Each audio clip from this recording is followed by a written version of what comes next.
Hi, everyone. Welcome to SBR Sports Fix. His name is Jimmy the Bag. My name is Peter Loshak. This is the Loshak in the Bag show for a Wednesday, November 14th, the morning show. Of course, we have the poker tournament going on tonight, sponsored by Youwager, which should be good, should be pretty fun. Jimmy the Bag is off of an 0-1 day in NBA, but I think he'll get him back today in it. No, I'm kidding around. Jimmy the Bag.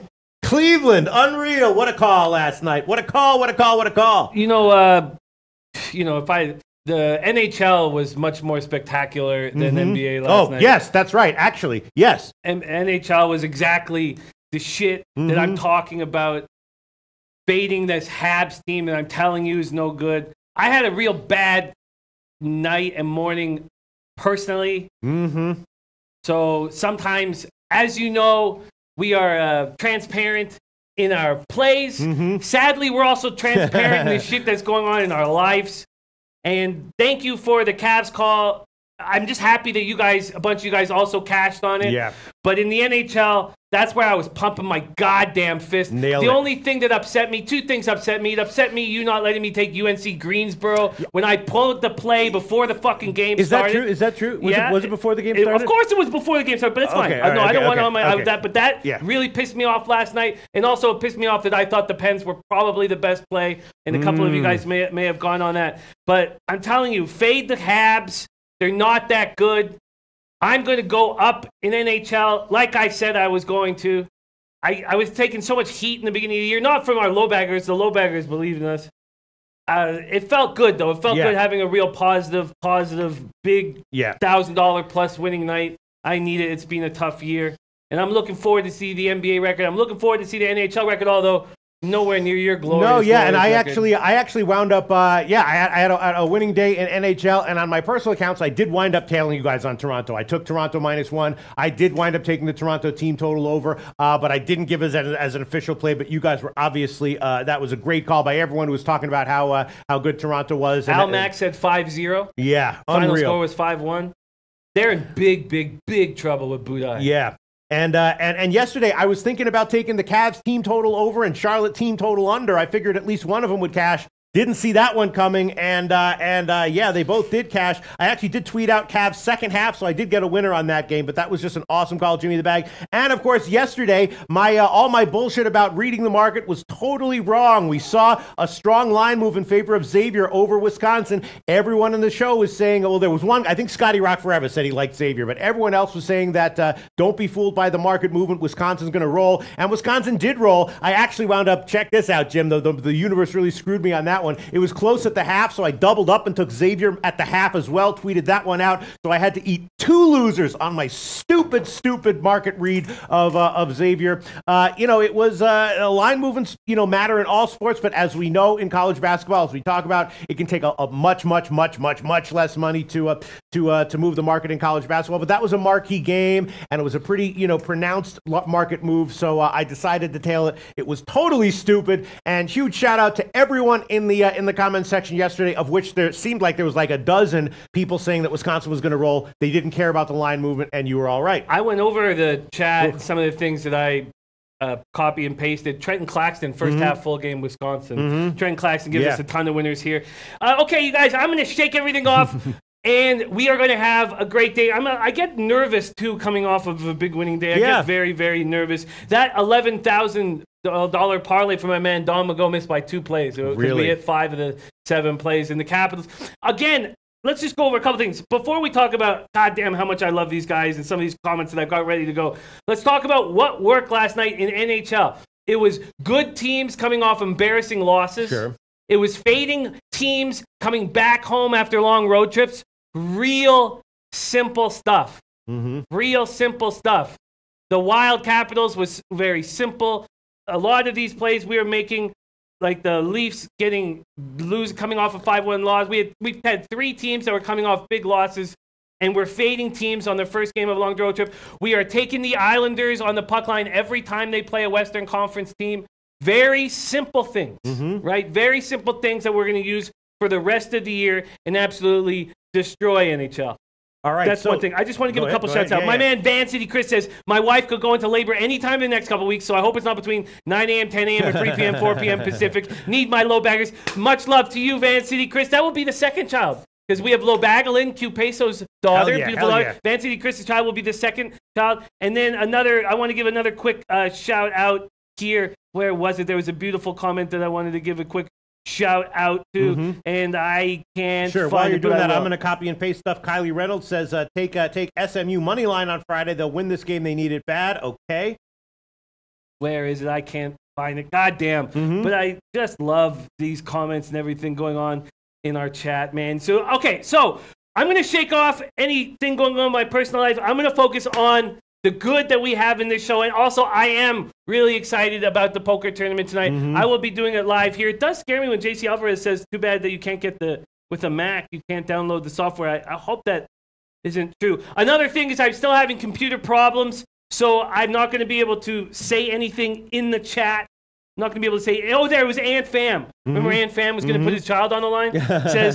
Says my middle child, thanks you, Jimmy. I won the Cavs bet, and he doesn't have to sweat until your next pick. Yeah. Oh, beautiful. Man, what an interesting game. What an interesting slate of games yesterday, Wisconsin. And I also took it in the bottom mouth in college basketball, Jimmy the Bag, although I did tweet out a couple of plays that were second half plays that were winners, so I made it up a little bit. But I'm now I'm now down in college basketball, which college basketball, my bet size is much smaller because there's so many bets that go on, and hopefully we'll be able to. I think I might pass on college basketball tonight. We'll talk about it, but I'm not sure if I want to make any official plays. And I guess that's it. Yeah, Kylie Reynolds loving SMU. We will look at that one. Al hardtailed you on the Cavs, and I guess let's just.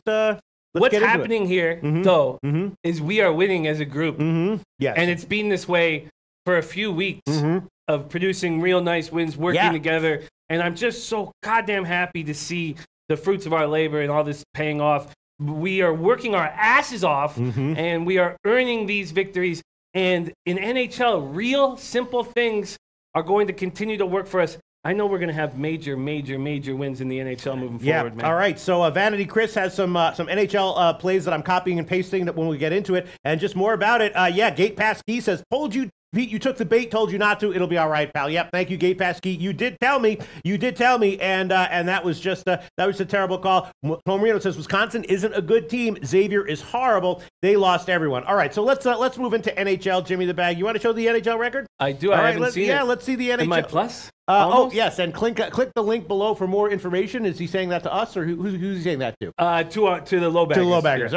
All right. So let's see the NHL record. Let's show Jim. Jim, you need to track your own record as well, but I do. That is what I have because I do sometimes make mistakes, but I try not to. And there you go, almost dead even. As you can see, with a huge average underdog line, so you're begging for volatility, taking plays like that, and you're seeing it. Big winners, big losers. I started out the year 1-9, took nonstop. Maybe you're making fun of me nonstop on Twitter.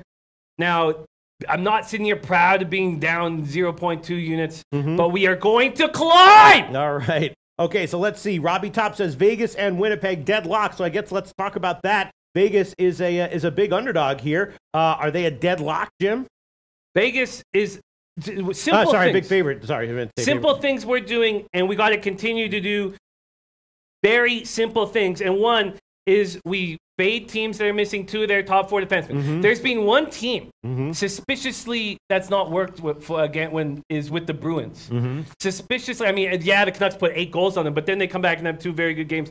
The Bruins are a tricky group in that situation. But here we have the Golden Knights. Let me get to my notes. All right, pages of goddamn. Here we get to the Knights, and the Knights are missing their 2nd and 3rd centers on the depth chart. That's just a huge blow to any team, although the Canucks seem to have been handling their 3rd and 4th centers okay out of the lineup with Sutter and Beagle. But this is a huge loss, and their number 1 defenseman out of the lineup. It's just too much to overcome. Are we going to back the Ducks here? No, I don't think we should. Cam Fowler took a puck in the face. He's probably not going to be available for the Ducks.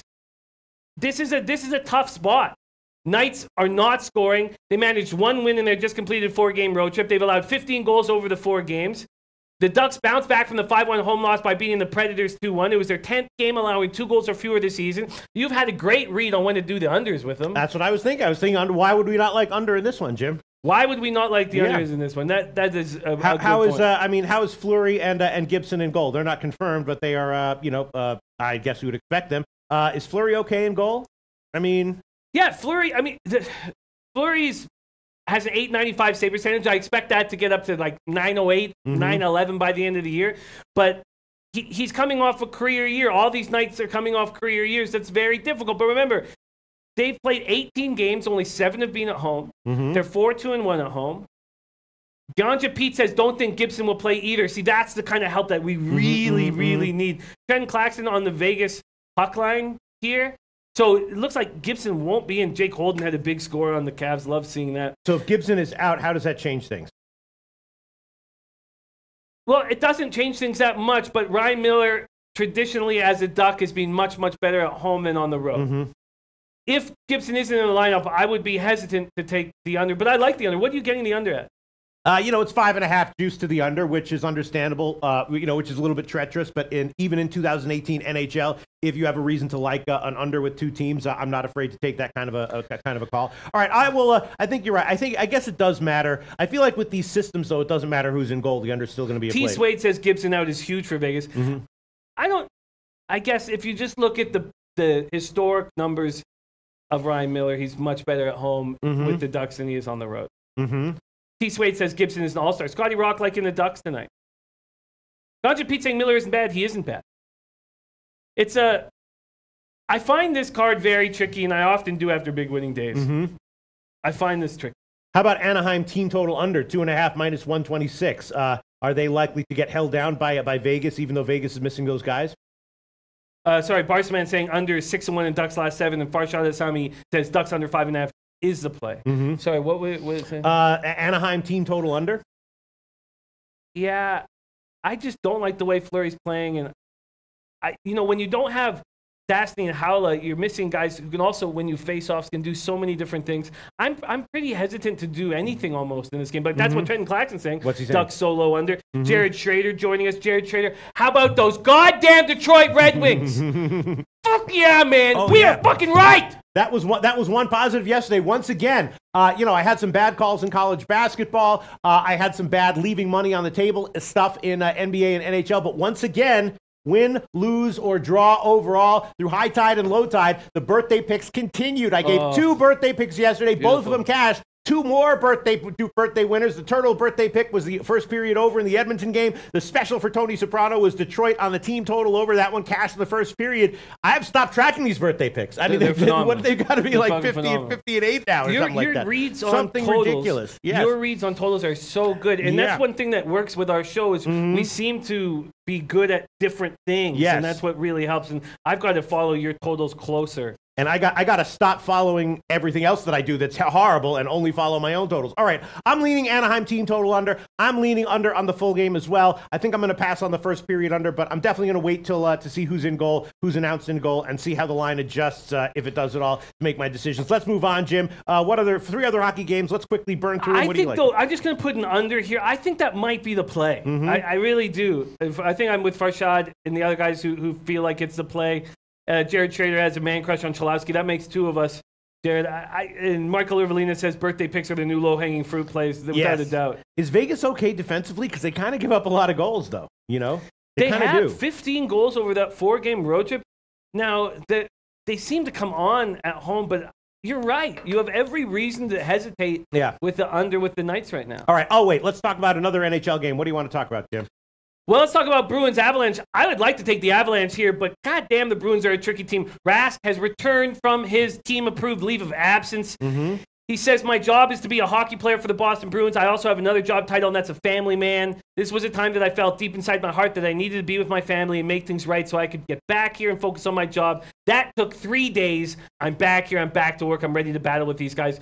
That's a perfectly done. We see people take personal leaves of absence and not handle it absolutely perfectly. And what we've seen here is a person handling it absolutely perfectly. And we don't need to ask any more questions. But Halak will be starting in Golden Knight. And it's good that he's come back because he could lose his job. Halak, 1.77 goals games, average 945 save percentage. I tell you what, this whole Bruins brain trust believes in Rask. Rask will get this job back. I believe in Rask as well. Bruins are coming off, to me, very, very impressive back-to-back home wins. Very impressive. Leafs, Knights, outscoring them 9-2. It was very important to have a bounce-back game after that 8-5 loss, but they're still beating up on the blue line. McAvoy, to me, is their most important defenseman. Brandon Carlo's now hurt. Kevin Miller and Euro Vakanainen are hurt. But these Bruins, and as we've seen time and time again, they bring in guys from the AHL that aren't journeymen. They're top prospects. And here they go again. First-round draft pick, Jacob Zboril. Recalled Tuesday, 21-year-old defenseman making his NHL debut against the Avalanche, said he's just stopped shaking. He said it took 24 hours to stop shaking. But this is a very skilled young defenseman. The Avs got their depth back. As soon as they got their depth back with Tyson Jost, they won.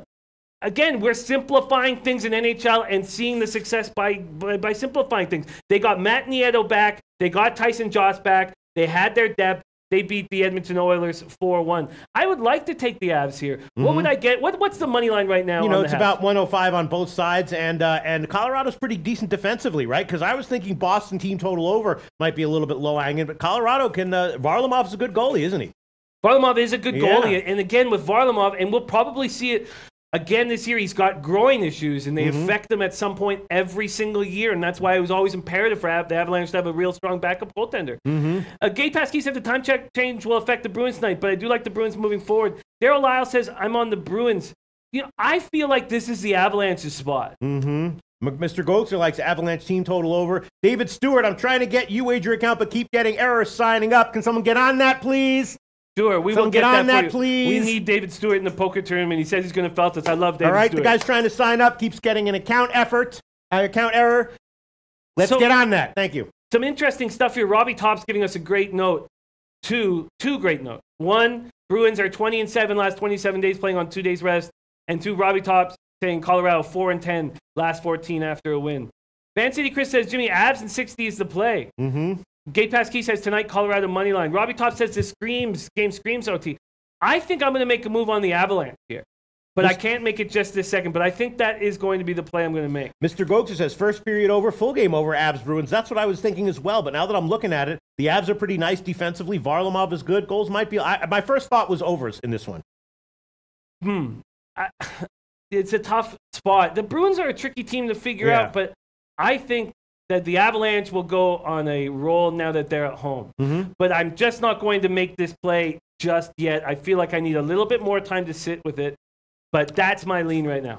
Okay, yeah, I'm going to hold off on this one as well. Now let's talk about the Winnipeg game. Did not have an overnight line, so I didn't look at it. St. Louis, Chicago is interesting. St. Louis playing decently. Now they go on the road, and Chicago just can't buy a win, right? I'm thinking maybe first period over, maybe St. Louis team total over. The guy is giving us some information. Says you might as well not show up to the poker tournament. You'll just be handing your chips over to me. Oh, really? Okay. Confidence there from you. I like a man with confidence. You got to believe in yourself, because if you don't believe in yourself, no one else is going to believe in you. That's for damn sure. JC Alvarez saying, beware, Youwager poker software not available for Mac. I mean, so that means I'm not going to be in the poker tournament. I'm sure we're going to be able to figure that out, JC Alvarez. Youwager was like, we have to separate ourselves from the pack. How can we do this? Let's make our poker software not work with Mac. JC Alvarez, I'm going to figure this out with you, because then I can't be in the poker tournament. So Youwager ahead of the curve, ahead of the curve when it comes to poker software.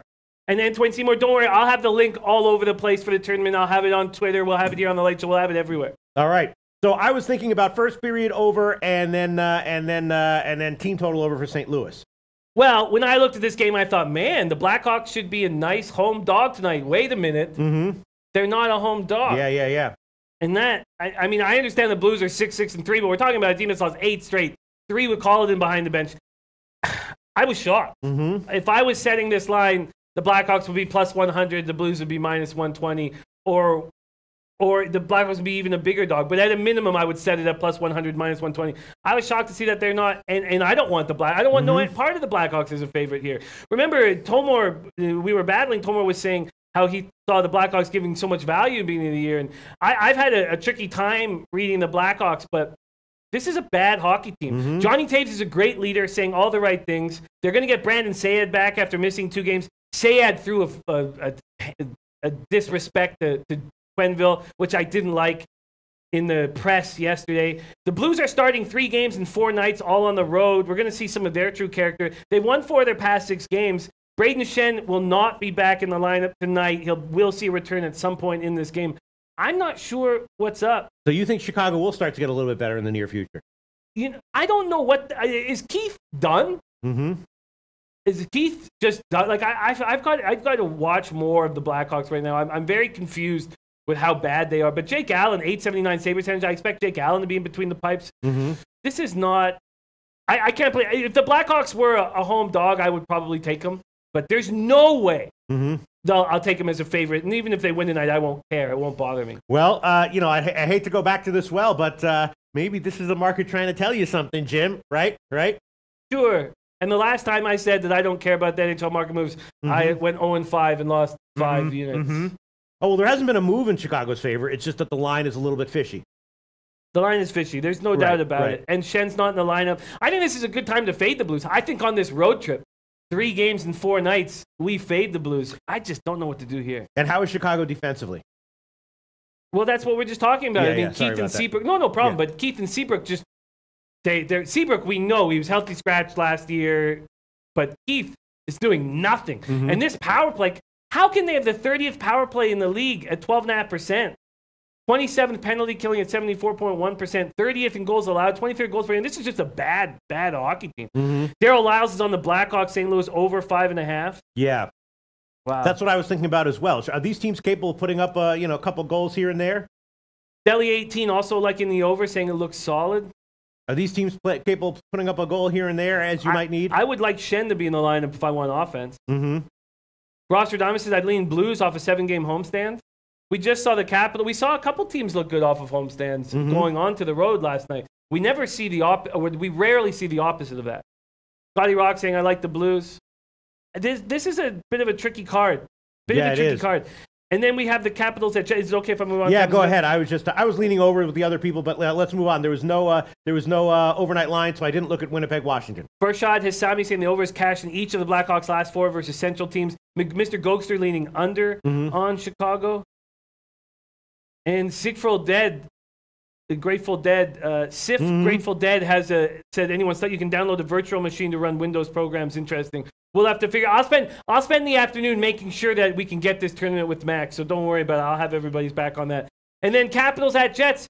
The Capitals, I felt that was a very simple, easy play there. Capitals coming off being embarrassed. Wild coming off being on a road trip for 2 weeks. Very simple thing. He says Caps are going on a winning streak.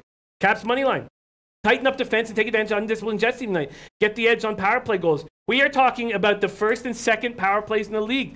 Jets are at 34%. Caps are at 30.4%. But come on, we have to talk about the big thing here with the Caps, and that's that Tom Wilson is back. And that guy, you have to have your head up on the ice at all times, and he creates space for Ovi and Kuznetsov. And he was instantly put on the first line. He scores a goal, puts the Caps up 2-0 late in the first period. Laine has been heating up the last couple weeks, but let's not get carried away with that 4 goals in 2 games in Finland. He has not scored 5-on-5 at even strength all season. He's got 7 power play goals, 1 into an empty net. He does have a team high 64 shots on goal, but he's playing on the third line with Tanev and Lowry. Ehlers, Scheifele, Wheeler's on the first line. Connor, Little, Perreault on the second line.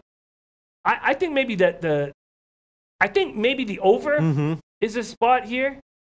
Jim, you're just fucking killer with NHL analysis. Did anyone ever tell you that before? I just wanted to let you know how much I really fucking appreciate it. Well, you're doing incredible work with it. I'm just down. I'm just even right now. I know. I've said many times that about 2/3 of my record last year and this year in NHL is due to Jimmy the Bags analysis. But I just wanted to say, from a different perspective, it's just enjoyable to hear you break it down, Jim. That means having nothing to do with my record. It's just enjoyable to hear you break it down. All right, I'm thinking I'll take a shot with the first period over here. Washington against Winnipeg, 130 is a line at Pinnacle. I'll take that one. I think that's a great bet, and I want to know from you guys. Can you? And Mr. Gokes are saying, sign me up with the over. Can you guys trust? You guys who are liking the Caps, can you trust Holtby on the road? No. I mean, a little bit, but not enough to put me off the first period over. I'm going to take the first period over 1.5 minus 130. That's going to be an official play. Current play at Pitt. What is the full game over? Full game over is a little bit up there. It's 6 juice to the over. So I'm going to stick right now, for now, with the full game, with the first period over, and maybe double up. But for now, I'm just going to stick with the first period here. The Jets are 5th in goals allowed at 2.63. The Caps are 25th in goals allowed. Are they going to shore up their defense? They've got a couple of things to do. They're getting made fun of in the press for how they spent the offseason. I think they're going to show that they are a really good team. Tom Marino says, I'd lean under. Washington's been playing better defensively. Is that true? Have they been playing better defensively? Well, just last game. Right. But I mean, Winnipeg is also a quality offensive team, though, right? King Rail saying Philly's going to beat the shit out of the Magic tonight. Lillard might not play versus Lakers. Shout out to King Rail. Thanks so much for being back with us. Absolutely. All right, I'm going to copy. I haven't even seen that comment. I'm going to copy and paste it right now. Fan City Chris says, based on all the other facts, I can ignore Road Holtby. Interesting. I think that the over might be the play. Mr. Gokster leaning Winnipeg puck line. I mean, the Winnipeg is a strong offensive team, right, Jim? Yeah. Yeah. Oh God, yeah. But I just don't know why Maurice is really trying to demand something out of Line A. And I know we have King Rail here, so we can just briefly touch on basketball. What Koskakov is doing with Ayton, it just seems like this sort of thing does work in the NHL and does not work in the NBA. Greg 007 says the NHL is tough to handicap. I usually flip a coin for most games. Or you could do what I do, Greg, which is just listen to Jim, read the market, try to read the tea leaves, and you might have a good look and look at markets that are easier to beat, such as alternative puck lines and team totals and such, and first period markets. And you too might be able to have a 10% ROI, as I have had in NHL this year, and last year had a strong result as well. All right, just one pick for me right now. Washington, Winnipeg, first period over 1.5 minus 130. The Vegas game is interesting, but I'm going to hold off to see who the goalies are when they're announced tonight.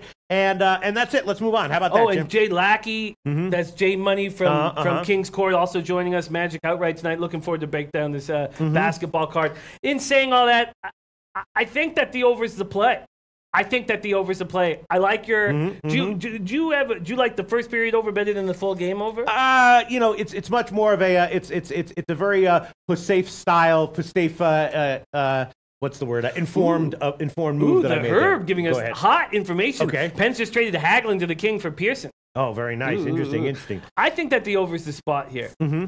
I think the Capitals are going to get tired in the third period on the back-to-back. That for the over to hit, you probably hope that the Capitals jump out to a big lead. Art Hayes saying, Jimmy, no hockey picks. Listen. It's a tough card. You don't want to force anything. I'm not forcing this Washington-Winnipeg play, but if this play didn't look good to me, I wouldn't have any myself. I want to be a goddamn winner more than anything, Art Hayes. Done enough losing this year, and I just don't want to. I get nervous after big winning days too. I think that the over is the play with the Capitals and Jets. I just wanted to talk everything out. I'm not close to making a move here. I think the over is the play on the Capitals and Jets, and I think that the Avalanche is the play on the puck line against the Bruins. Those are the two plays I think that I will make on this card. And when I'm looking at everything else, I find that Ducks Golden Knights under is I just can't really trust the Knights on the road, but the Ducks aren't scoring, so that might be the play. Scotty Rock saying Jets is the best play on the NHL card. I think I'm going to make those two plays, and I'd like just to come back to NHL for a couple minutes at the end of the show. All right, so as of right now, no plays from Jim. I'm taking Washington, Winnipeg, first period over 1.5 minus 130. And now let's move on to NBA again. Jimmy the Bag. God, I got to start listening. I was an inch away from taking both the Cavs team total under and Charlotte. And Cavs team total over and Charlotte team total under yesterday. And, of course, both of them wound up cashing easily. Great call. You want to throw the NBA record up? God damn, Look at this. Jimmy the Bag. Look at this shit. Jimmy the Bag. NBA is very, very tough. I say, why don't I just flip a coin? If I had just been flipping a coin on those 75 plays, my record would be significantly less shitty. Very nice job, Jimmy the Bag. Again, you have to stay vigilant because just because you made the right call in the past does not mean that you can just close your eyes and chuck a dart and it will automatically come at the same percentage you have been hitting. You have to stay vigilant, but very impressive, Jimmy the Bag. Huge NBA card. What do you want to get into? First off, I think that if either of us ever make a play and Dan Kelly says, "Yeah, I'm tailing it," we know that. That's Dan Kelly trying to tell you something right there. And here comes Dan Kelly right now. Speaking of under 57.5 first quarter, Detroit Pistons, Toronto Raptors. All right, I'm copying and pasting all of this. Jim. And under 51.5 New York Knicks, Oklahoma City Thunder. Ryan Taylor says, Jimmy, was there a promo code for the tourney? Just the link that we'll get Rafa to put in the chat right now. We'll get that. And here at this, the two comments I copied and pasted. Manny Ruffin loved the Sixers first half and full game. And King Rail, of course, Philly's going to beat the shit out of the Magic tonight. Lillard might not play against the Lakers. Have a great show. Catch y'all tonight. So King Rail and Manny Ruffin, two strong opinions favoring Philly. Why don't we start with that game? Why not? Sure. I agree with Jay Money. What does he say? He says everybody and their grandma will be on Philly night, not so fast. Now, what I would have wanted to do is take the under, but I don't want to be. I've stayed away from being the ass end of market moves, and that's helped me. I was leaning the under. That was my note. Did it? Oh fuck! It did. It moved too much. It was a 3. It opened at 222. From my opening, and then it was at 219 when I could have made the bet, and I was like, it's just helped me not making a move on those plays. And that is, I think, the play. Because Butler is going to have to figure out his role and his rhythm, and I don't know if that's just going to magically happen right away. Ray Williams still likes the under at 218. Yeah, I was going to give that one, I swear, on my notes here, but obviously there's no way I'm going to tweet out an overnight play in NBA. I'm making all my plays on the evening show, but there you go. I could have got 222, now I get 218.5. All right, I will... I might be just making the wrong decision every which way in NBA. This one might land on 219 or 220, but I'm going to make this one an official pick. Philly, Orlando. I will take under 218.5, which is the current line at Bookmaker and the Greek and a few other places, Youwager included. All right, I'll take it. I could have got 222. Now I'm going to take 218.5. Lands on 219, 220, 221, or 222. Man, am I going to be frustrated. But I have to stay off of it. Okay. Because that's been working for me the last few weeks. Is just not being on that end and just I'm almost guaranteeing myself the worst of it because it's not likely to go down anymore. It could easily be back at 220.5 by the 6 o'clock show, easily. And that's the only way I feel like I can make a move on this game. Elton Brand says we have a GM. Elton Brand says we have a championship window. It's important for us to capitalize on that. Jimmy's one of the best players in the league, hands down. Josh Harris says, in my opinion, we have 3 of the top 20 players in the NBA. Sixers coming off a nice 10-point win at Miami on Monday. Embiid, 35 points, 18 boards. Second time in 3 games, he's had 35 and 18. Butler will slide in the backcourt alongside Simmons. And what the hell's going to happen to Fultz? What the hell's going to happen to Fultz? I bet you Fultz is now available for any team who will be willing to give them something for him. But I bet you that the Sixers are going to wait and want to see what sort of holes they have now with Butler in the lineup. But I bet you Fultz is available. Magic have won 6 of 8. They are coming off a 117-109 loss to Washington on Monday. It's amazing how well the Magic are playing in the first 3 quarters of games. Because in the fourth quarter, they are falling apart. Against Detroit, they were outscored 50-32 in the last 16-17. Both Fournier and Vucevic are talking about their fourth-quarter struggles. Terrence Ross is heating up. First time in his whole goddamn career. Philadelphia's won the last 4 meetings with the Magic. You know, if Terrence Ross gives them a legitimate extra scorer, this team could be a buy-low team right now. I don't know what to do. I don't know exactly what to do here. The under was, as we spoke, was seemingly the spot. Manny Ruffin says, city and team buzzing about Jimmy. Philly is a city full of expectations. People expect him to be at the top of the East down. My Sixers will come out firing tonight. Crypto King saying Magic first quarter, usually a lock. I say we keep rolling. All right, and what about, Boston coming back from a road trip? They lost all 5 ATS. It was just a bad trip. Now they're going up as a huge favorite against a very, very beatable team. Is Boston going to absolutely roll here, at least first quarter, first half? I don't know. No? Their defense is really... in October, they're allowing 96.2 points per game. Then, since then, they're averaging 110.3 points per game. All 6 November games, they've allowed their opponent to score 100 points. They have trailed by at least 20 points in their last 3 games. So, in the NHL, if this was a situation, I wouldn't want to take the Celtics coming off of a road trip, even if it's a bad road trip. So why would we do anything any different in the NBA? I guess we're just focusing on how bad of a road trip it was, and they want to come home and feel better about themselves. Wow, King Real says Magic will have their hands full with Jimmy. That will let Embiid and Ben get more touches. Butler says it feels he was drafted for the first time. King Real, do you have any thoughts on the... Yeah, we've got King Real right here. Sorry, what was the question you were going to ask? I was just going to ask him, obviously the market from the opening line likes the under. What's your take on the under in general, King Real? Perfect. Okay, go ahead. King Rail says Magic will have their hands full with Jimmy. That will let Embiid and Ben get more touches. Butler says it feels like he was drafted for the first time. Philly's up for this game. Magic in trouble. Barceman, over 5-0. Magic last 5. And right now, Warren says, when you're not sure, smart advice for the viewers, stay off. And goddamn, right now, Warren, I have so much to make up for. I've had a bad year in front of you guys. I got so much to make up for. Trust me. I'm not sitting here at one good month saying, I'm going to need goddamn 10 good months in a row. We got to keep making money like we're making money. Jesse Dykstra loves the Bulls plus the points. That's interesting. Yeah. Why wouldn't you? Bartender B says, Celtics are in trouble. I'm from Boston, and everybody wants Hayward bent. Tomar says, Bulls are horrible defensively. Boston off 2 straight losses, idling Boston first half. Bartender B, I love comments like that. Celtics are in trouble. Who is this guy? I'm from Boston. Okay, now all of a sudden his message counts. His comment counts with a lot more weight. There are 3 double-digit dogs. King Rail leans over. All right, go ahead, Jim. There are 3 double-digit dogs and I find them all appealing in this spot. And I find the Bulls. What would I get for the Bulls right now? I think it's like 12 or something. Where is that line? Let me see what that line is. Let me find that line. 13. Wow, look at that. Damn. 13? Yeah. Oh, God. Yeah. Oh, God. Give me that plus 13. Are you sure? Yeah. Okay. Jimmy the Bag going against the early move, but this might be, who knows? This might be 11.5 in the evening show. Plus 13 minus 102. That's the current line at Pinnacle. Wow, look at that. 13 minus 102. All right. Man, a massive card. What else would you like to talk about? Just pick a game, any game. Heat at Nets. Yeah. It was heartbreaking, to see LeVert's leg injury in the dying seconds of that game. They got the best possible news from the orthopedist. It's a subtalar dislocation of the right foot. We don't know the timeline, but he will not require surgery. LeVert averaging a career best 18.4 points per game, 7 games with 20 points at least, and the only player in the league this season to convert multiple game-winning baskets with less than 10 seconds remaining in regulation or overtime.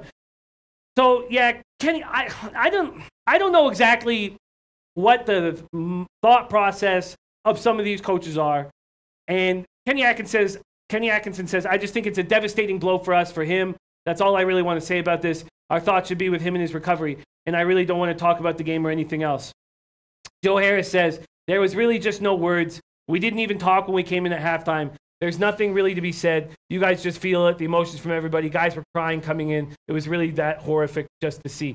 I can understand some of that stuff, but I don't like what Atkinson opened with. And I see this Nets team having a lot of talent in the guard spot.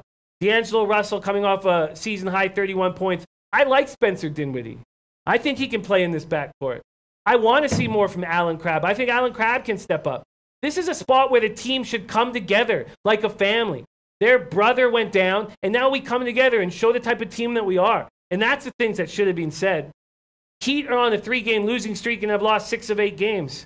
I think the Nets come out and play some basketball today.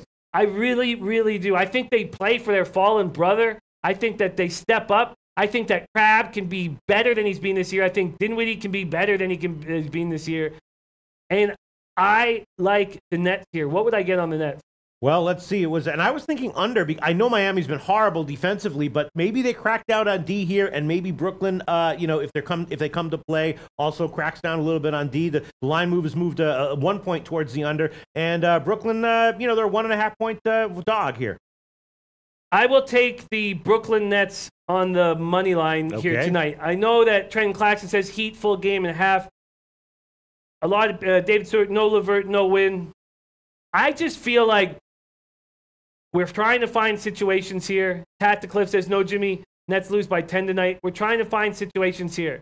And I could easily be wrong here, and I don't mind being wrong. Tom Marino says, Miami's struggling. The coach called them out. I don't want to bet against them here.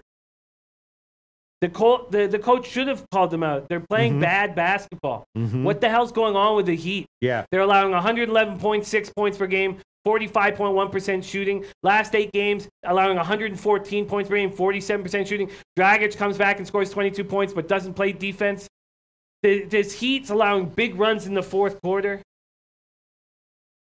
I feel like this is a spot where the team comes together and fights for their fallen soldier. I'll take the Nets on the money line. All right, you want the money line? Let me ask you a question before I do that. Go ahead. Do you think that people are going to talk about LeVert's injury and that the Heat will become bigger favorites? Oh, you mean that is a tough question. I think they might become bigger favorites over the day. Yeah, that is a really tough question. Kylie Reynolds like the Heat. So we can give you Brooklyn on the money line at plus 105 or plus 1.5. I'm going to make a play on the Nets. I have a sneaking suspicion I'll get a better line in the afternoon show. Do you want to hold off? I'm going to hold off, but I'm going to take the Nets on the afternoon show. And I was thinking about a shot with the under, and look at this. Arthur Meade Jr., Brooklyn 104, Miami 99. Surprisingly low scoring. What do you think about that? Jay saying Chicago's a play tonight. Too many points Boston's giving here. Paco Healy has got my wife and kids in the car right now listening. Truly a LoBag fan. Shout out to you, Paco Healy. I love Paco Healy. What a fun guy just to hang out with. Absolutely. Just a face that makes me smile. Absolutely. You know what a great family man, dude, man. All capping together in the car. If I recall correctly, he's got a very round head. Just a very pleasing head to look at. Isn't it pleasing head to look at? Yes, very round. Like a nice circle. I know, his kids are going to be making fun of him now. Oh, round head driving.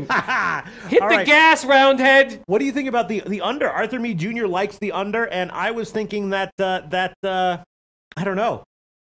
Miami's been terrible defensively. Do they clamp down here? Do they clamp down here? Mm-hmm. All right, well, let's move on. We got a lot of shit to talk about. Pick another game that you want to talk about, Jim, if you want. Okay, I am taking the net, so I just want to make that clear. Yeah. I just feel like I might get a little bit better. I think people are going to talk about Levert's injury all day and jump on the Heat. Okay, I mean, and if you get a worse line, all right, so you got to take a money line minus 105. Sure. Not the biggest deal in the world. And David Stewart says, you know what, Jimmy, I see it. Heat suck in the second half. Nets never give up. I can see the Nets winning now. Mm-hmm. I like it.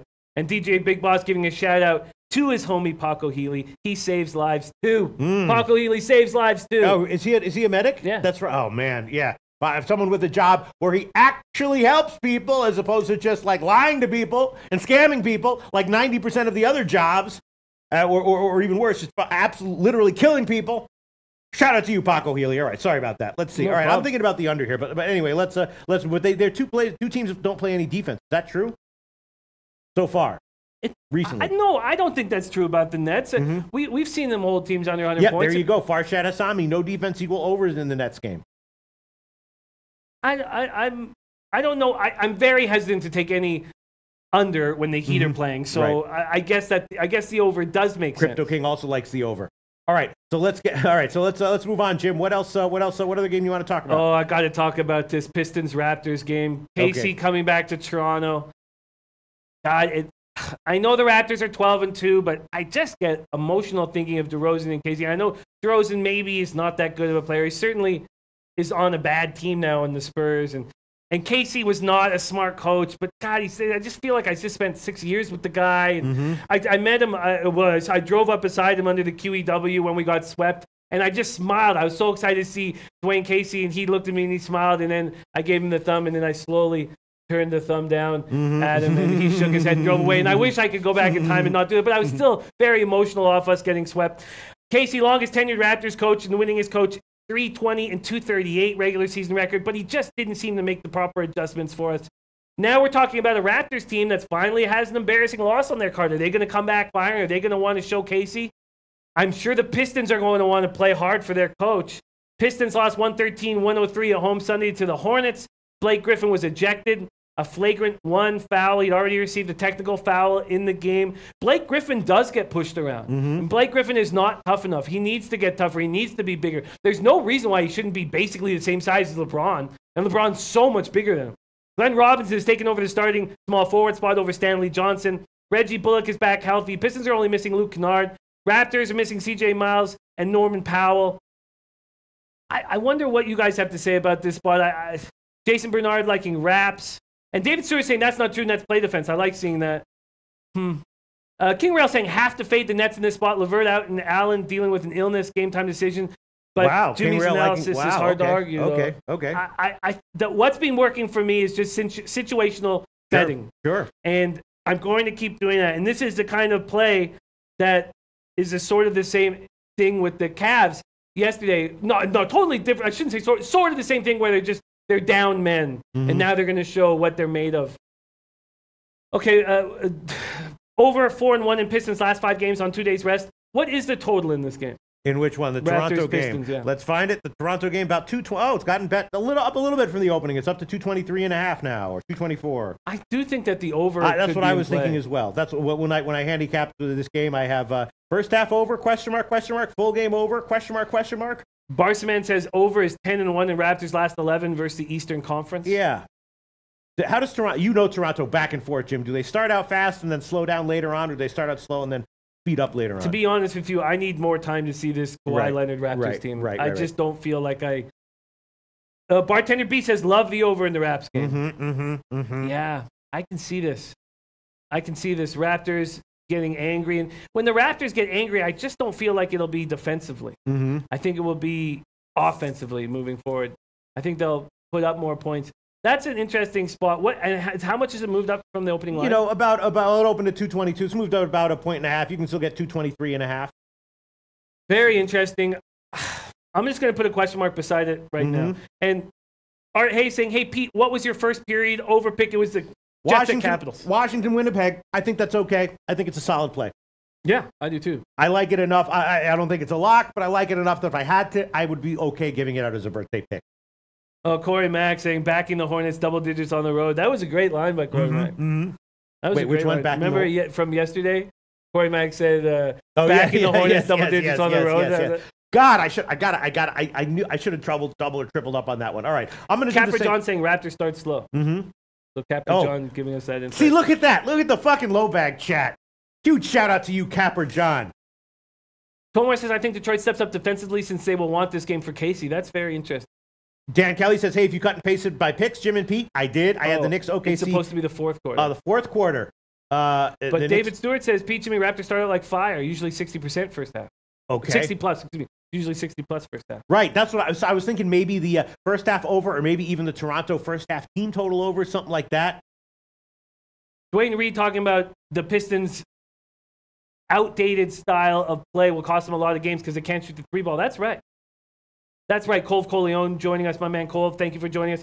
I'm going to stay off that total right now. And there you go. Dan Kelly likes first quarter under in the Detroit-Toronto game. Okay. And listen, my record is staying away from total. Yeah, sure. Do what you got to do, Jim. All right, so let's we have about 7 more minutes for NBA, a bunch of games we didn't get to, and then we got to move on. What would you like to discuss here, Jim? Well, God, there's so much I want to discuss. Let's just quickly go through it. Grizzlies, Bucks. Bledsoe's been stepping up in a big way. In a way I didn't think he was capable of. He holds Damian Lillard to 13 points. Maybe Lillard was dealing with something because he held Steph Curry to 10 points. That deserves an asterisk because Curry got hurt in that game. But this starting five of Bledsoe, Brogdon, Middleton, Antetokounmpo, and Lopez is very dangerous. It feels like Lopez, even though he can't bang and get you rebounds, might be the right guy for this group.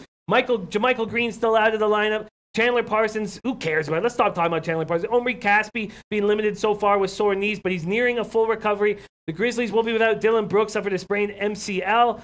Brooks' injury left Bickerstaff with 8 available players Monday night in the loss to Utah. But he was pleased with some guys. Marshawn Brooks stepped up. General Joseph need y'all help. Is Sixers, Jazz, Spurs a trap with the low spread? We can get to those games, but it's a difficult question to answer when we only have 5 minutes. I'm not sure what to do with this spot, but I think the Grizzlies do have value. How big of a dog are the Grizzlies here? The Grizzlies, let's check. They are about, I'm seeing about 9. Yeah. I am, Bartender B, you're right. I am missing that Tennessee first half over by a point. No, sorry, 10. Memphis, 10, sorry. It opened at 9. My fear is that the Bucks could just run them into the ground. That's my fear with the Bucks team and the Grizzlies being shorthanded. I do have some interest there. Tomar says, I think the value in the Milwaukee game is with the under. Memphis can defend, but they have no scores and they aren't consistent other than Gasol and Conley. That might be a spot. What is the total here in this Grizzlies-Bucks game? Total's about 215. Down a point from the I mean, it's dangerous taking any kind of under when... Yeah. It's dangerous to get any kind of under with the Bucks averaging 121.6 points. I mean, it's just been such a huge overtrender this year. Yeah. Pelicans, Timberwolves, both teams coming off important wins. Davis looked like a beast, 25 points, 20 boards. Etuan Moore stepped up in support, 20 of 28 shooting, season high 30 points. Drew Holiday matched season highs with 29 points, 14 assists. Randall stepped up. Pelicans are on a 3-game winning streak, and they're doing it defensively. They've held Phoenix's Booker and Leonard to 11 for 32 from the floor. They're playing without Elfrid Payton and Nikola Mirotic. It was imperative that Etuan Moore step up. Towns coming off a big game, 25 and 21, but he also committed 10 turnovers. Towns is playing well. Jeff Teague returns from his 6 games out with the left knee contusion, 24 and 11. That's impressive for a first game out with a knee injury. Timberwolves got Covington and Saric, and they'll be in the lineup. I wonder how it will work, but I bet you the Pelicans keep playing well defensively, and the Wolves are a little discombobulated with the new players. What would I get for the total on this one, and what would the under be, and what movement have we had? On which one? Pelicans at Timberwolves. Let's do about 234, 235. It's dropped down a little bit from the very high opener of 237.5, but 235 you could still have. 235. I feel like that's the play here. On the under. Yes, the Pelicans are stepping up by playing defensively. and I don't know why they would stop here. I will take the under in this game. You like that one, huh, Jim? Yeah. And remember when the Pelicans were just a dead over team in the beginning? That's long gone. It's not long gone, but they went on a great losing streak with that mentality. They started playing defense, and they started winning games. Ray Williams is also on the under. Crypto King liking the under. Give me the under. All right, so right now we could give 235 minus 110, unless you want 234.5 minus 107, minus 102. No, that's great. All right, so Jim's going to take... Melvin Morrell liking the over here. I can understand that. I just think the Wolves, the same reasoning why I wanted to get on the Sixers Magic, although the Magic, they're shooting a tiny bit better, but they're a bad shooting team, is the same reason. I just think they'll be a little discombobulated figuring out the new player. All right, so we can give you 235 minus 110, but look what I'm doing for you, Jim. You know, I bet you if I go to Pinnacle, you can buy to 235 a little bit better than that. So I'm going to right now check that for you right now. Thank you so much. Let me talk about Knicks Thunder while I'm doing it. Knicks have been blowing out in back-to-back games. Fizdale says he's making changes to the starting lineup and the rotations. We're going to see more of Kevin Knox. He's looked good the last 2 games, 14.5 points, 25 minutes. Looks like Ntilikina, will be off of the floor. He shot just 28% from the field over his last 7 games. He missed 3 straight shots in the first 6 minutes. Fizdale pulled him, didn't bring him back, which means we'll see more Trey Burke. Yeah. Trey Burke will be out there. Westbrook's going to miss his 5th consecutive game. Oklahoma's gone 3-1 without Westbrook, and they're the number 2 in the NBA in defensive rating. And Schroeder was talking about how long they are right now and how strong they are playing defensively. What would the total be on this game? Look what I do for you, Jim. I went to Pinnacle. You get 235 minus 108 at Pinnacle, so we'll give you that Beautiful. one. Thank you very much. Or you wouldn't rather have 234.5 minus 102? No, that's great. All right, 235 minus 108. All right. So what would I be getting on the total here with Knicks Thunder? With Knicks and the Thunder, about 214.5, 215. Very interesting. I feel like that should be the spot as well. I think that the Knicks, again, will be trying to figure stuff out, and the Thunder will just shut them down. If that's the case, what is the Knicks team total under? Oh, the Knicks team total under. Well, let me see. So that would be about, where are we? About 215, and then the Knicks are a dog there. So that would be about 50, about 215, and then so it'd be about 103 or so, I think. 103 or so for the Knicks. I think both those things are going to happen. I think the Knicks team total under and the full game under. But I guess I should just take Knicks team total under. Yeah, this one didn't have an overnight line, so I didn't look at it. Okay, I think I'm going to make that spot. We've gone through, God, we're still missing what? Spurs, Suns. Okay, I feel like the Lakers are going to be the play tonight. And I felt that even before we heard about what was going on with Lillard. Lakers have won 3 in a row. They're over 500 for the first time this season, but they played bad. Who cares if they played bad in that spot against the Hawks? Or do we care a lot about it? I mean, they looked bad in that spot, but this feels like a bounce-back spot for them. They switched to a bigger lineup when Portland and LA met last time. Ball replaced Rondo. Kuzma replaced Caldwell Pope. Portland's won 4 in a row since that last loss. Lillard was seen limping in the locker room after the game, told reporters he didn't expect to miss any games. Harkless still out of the lineup but expects to be back. Luke DM says, big game for my Lakers, but we won't beat Portland today. Really? Onyx Boria liking Portland too. Scotty Rock liking the over. Ray Williams saying Lakers have changed since adding Tyson Chandler. I like the Lakers in this spot. What would I get on the Lakers here? Lakers. Yeah. On the spread. About 2.5.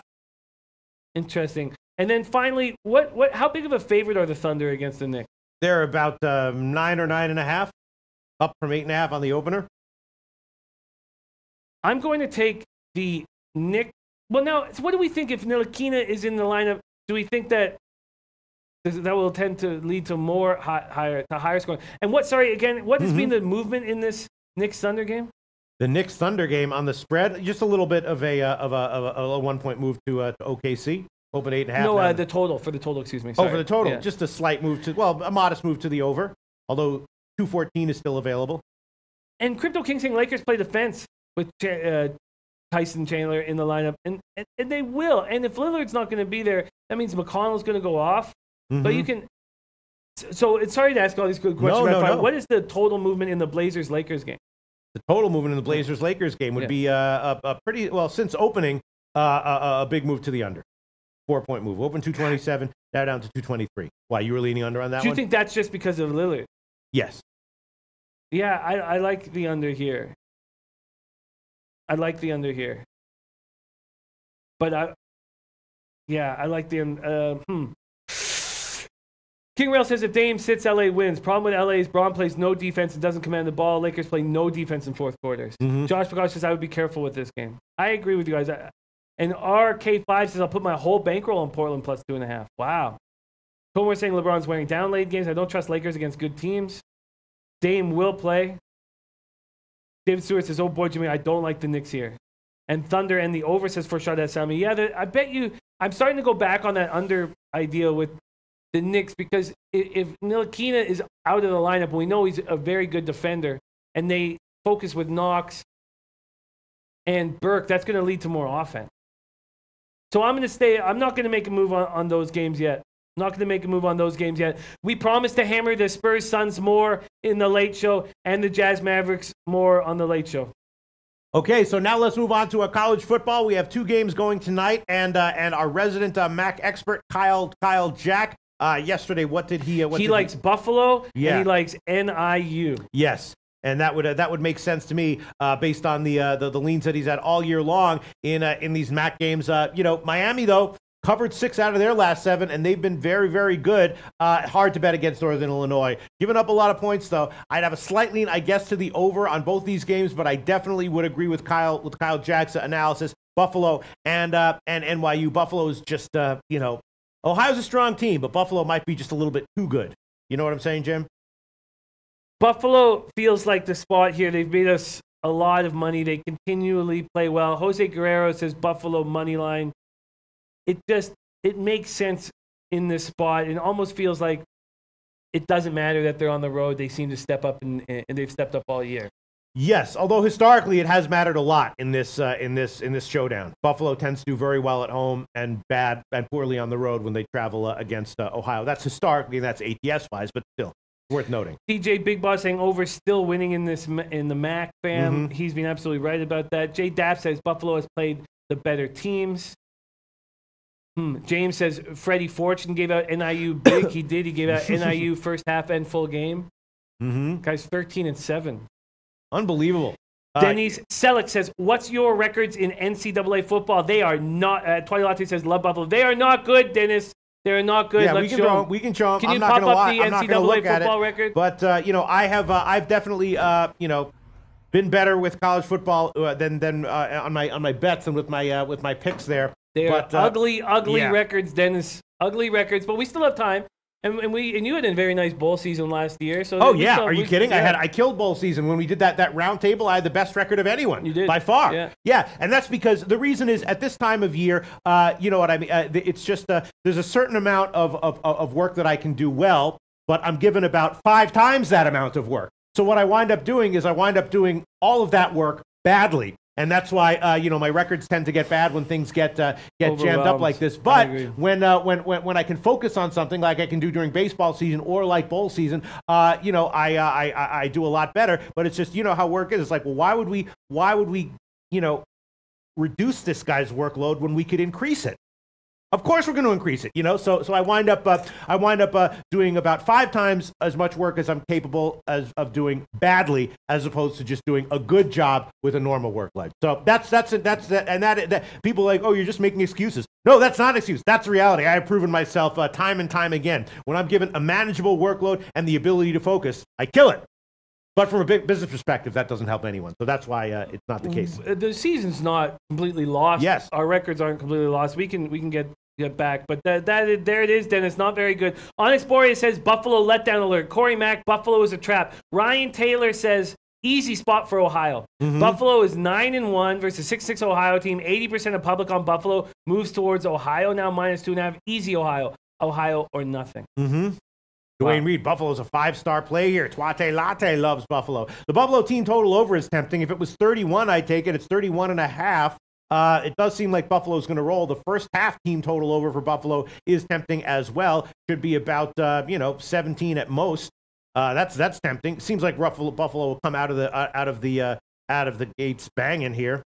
16.5. Yeah, that's tempting. Buffalo first half team total over. That's a little bit tempting, isn't it? What is that number? 16.5 on the first half team total over. I mean, they do have to get a couple touchdowns and then another score. That's not guaranteed. But if this is a fast-paced game, that should not really be a problem. Kyle Jack saying Buffalo definitely not a square bet this year. It is their best team in years. But yes, Ohio's done well at home against Buffalo. But I will be on Buffalo +3 and NIU.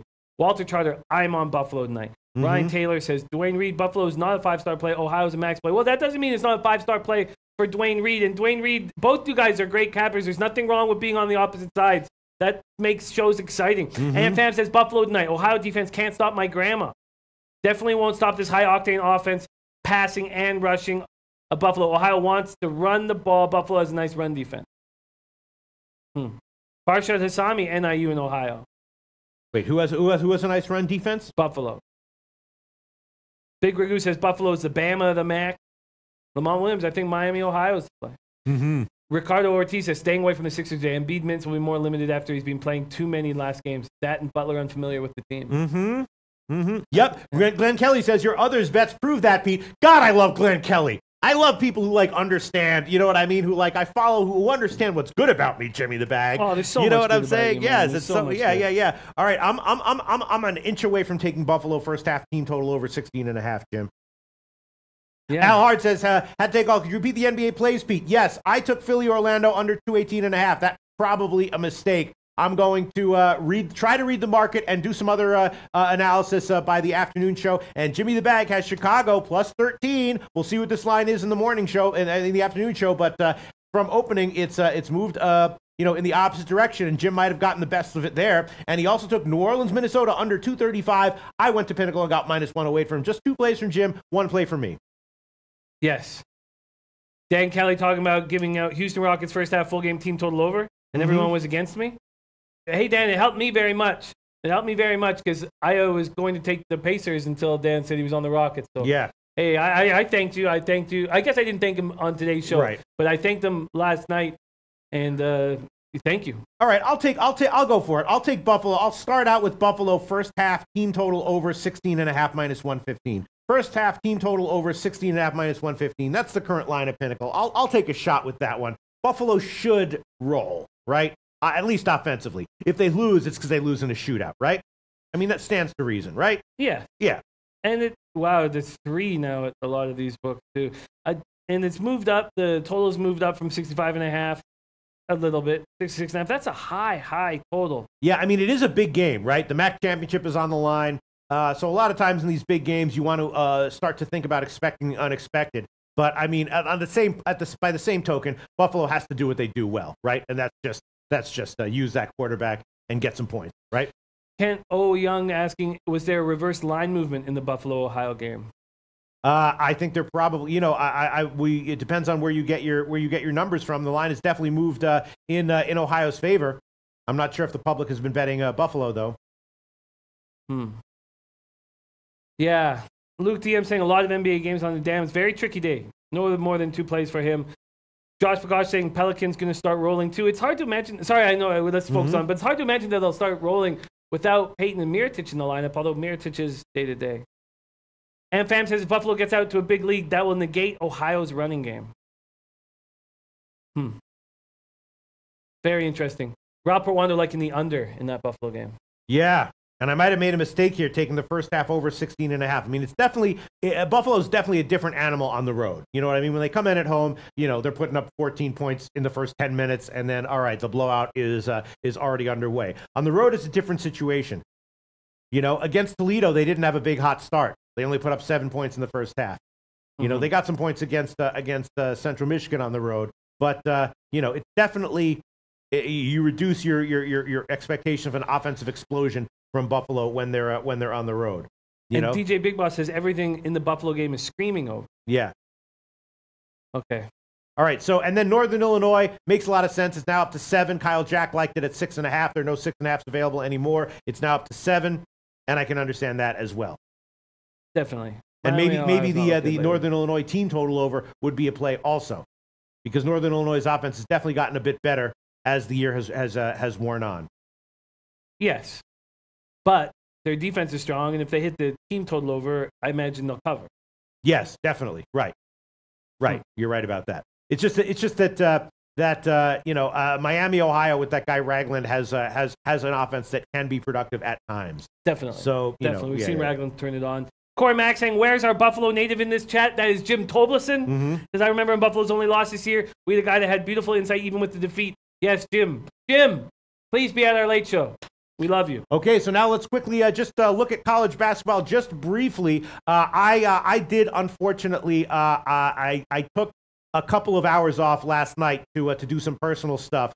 So yeah, I only yesterday, I apologize. I only worked a day and a half. I did not work my normal day and a quarter to 2 days, and I took a couple hours off, and that cost me in my college basketball time that I would normally have spent handicapping college basketball. There are a few plays that I liked and that I bet. Let me see where they are. Let me just refresh my my memory here.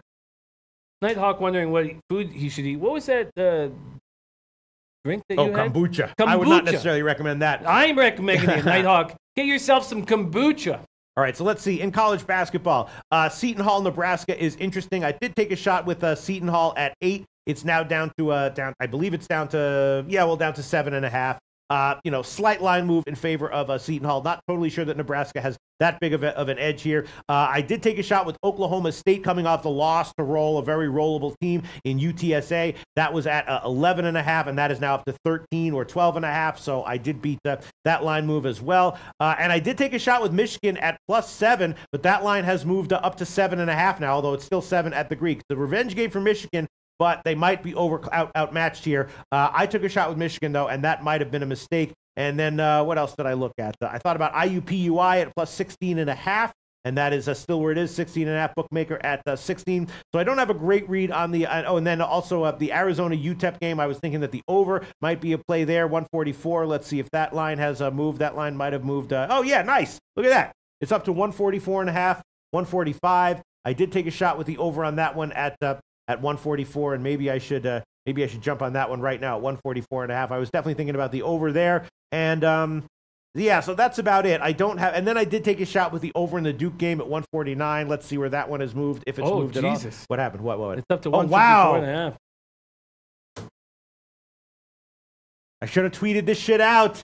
It's like my reads in college basketball. I'm like, I give my analysis, I write my notes, and then I'm sitting there and I'm like, I don't really know what the fuck I'm talking about here, though. I know enough to make a show, but I don't want to tweet out this shit and have people tailing it and everything. But my reads, at least from overnights to morning shows, are great. Wow, yeah.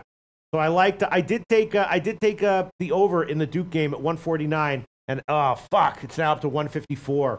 And I did take the over in the Arizona game. That's now up to 144.5. All right. Ace Spitz liking Villanova. Same with Noli Knows. Yeah. Ace Spitz liking Toledo. Bartender B loving Villanova. Team total over. Tomor says Michigan's perimeter shooting is being weak. Sampson can't shoot at all. I think Villanova is more talented and has much better shooting. Trenton Claxton, I mentioned first half full game Wisconsin yesterday. Trenton Claxton, Michigan full game and half. Yeah. Free money.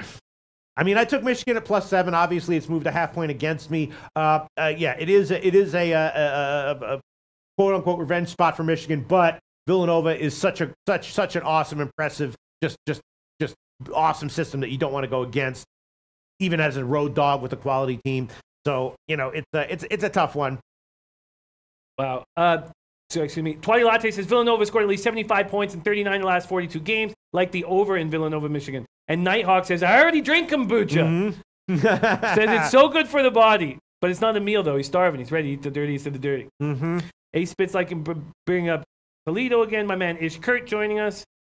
Ray Prakish is here. Says, guys, sorry for being late. No problem, Ray. But are you guys riding the over on the Buffalo game? We're unsure. A lot of people are on the over. Big Boss has been hammering these MAC overs, but Raul Portwando is very good with totals, is on the under.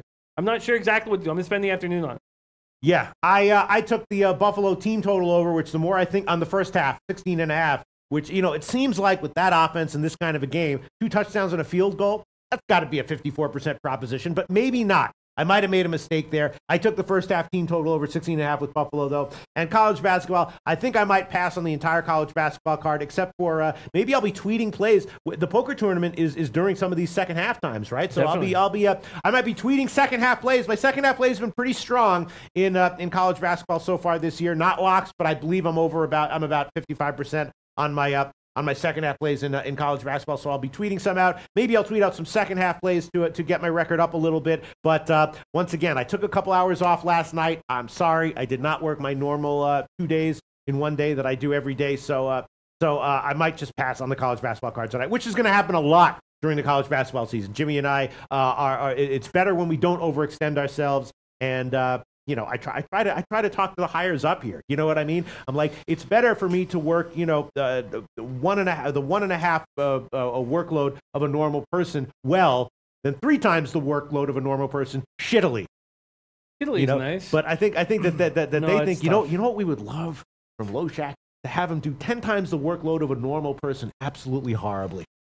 That's what we need to get to. That's our goal here. And maybe they're right. Maybe they're right. Robin Spears has an interesting question for you. Yeah. Do you believe in the dog and over correlation in college basketball?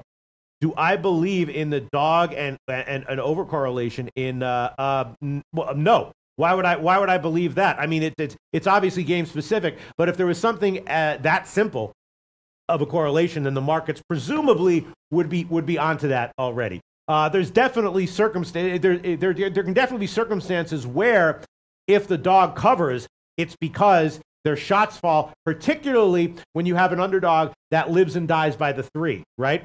So if you have a big underdog, like for instance Georgia Tech, right? That might be with Georgia Tech this year because Georgia Tech lives and dies by the 3, and they're a bad team. So they're going to be an underdog a lot, and usually when they cover, it's going to be because their 3s are falling, right?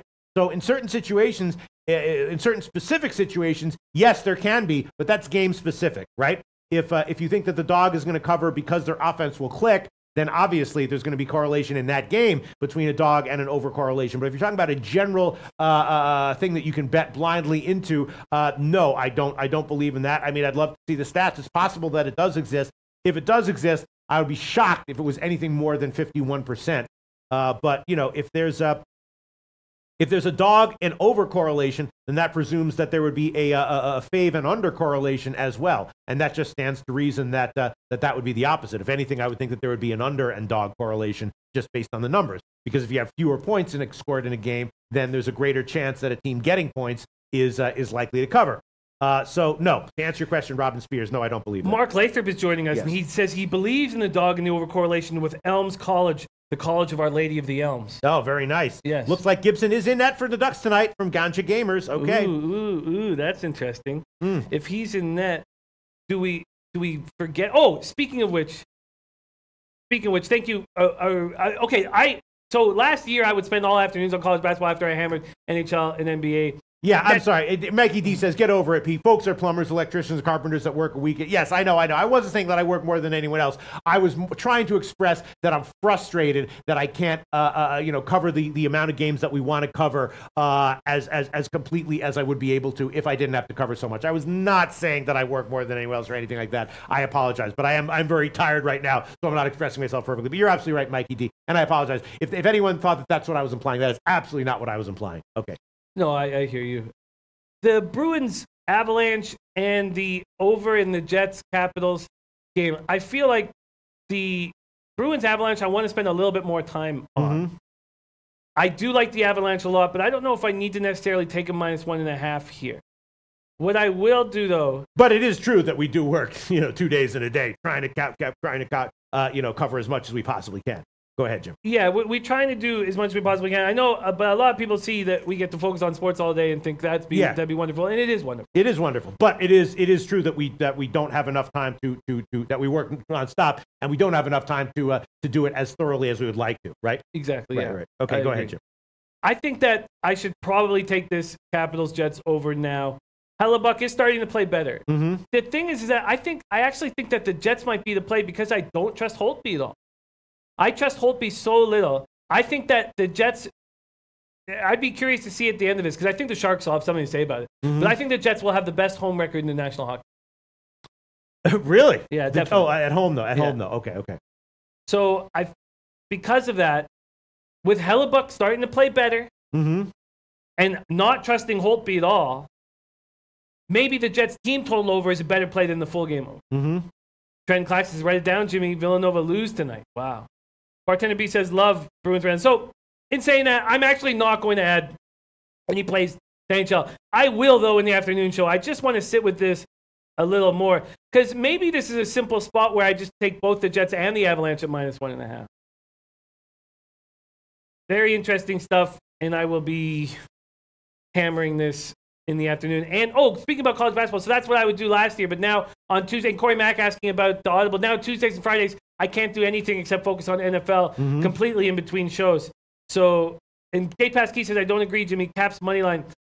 I just don't. I really find Holtby vulnerable. And this Jets offense is awesome. So maybe the over would be the play. If you believe in the Capitals so much, maybe the over is the play. And Domago says, if I've learned anything from you, Jimmy, I wouldn't take the Avalanche. Interesting. So I'm going to spend a little bit more time. Bartender B says, if Halak plays, Rask is a big baby. It's unclear when someone leaves for personal reasons, but I do like what Rask said about those personal reasons. All right. Okay, that's it. We'll wrap it up, and we'll be back. I'm doing the pre-snap read show today at 4 o'clock Eastern time, and then, of course, Jimmy and I will be back at 6 o'clock And they've been killing on that show. Check it out. Ian Cameron's been doing great. All right, that's it, and we'll be back at 6 o'clock Eastern time for the evening show.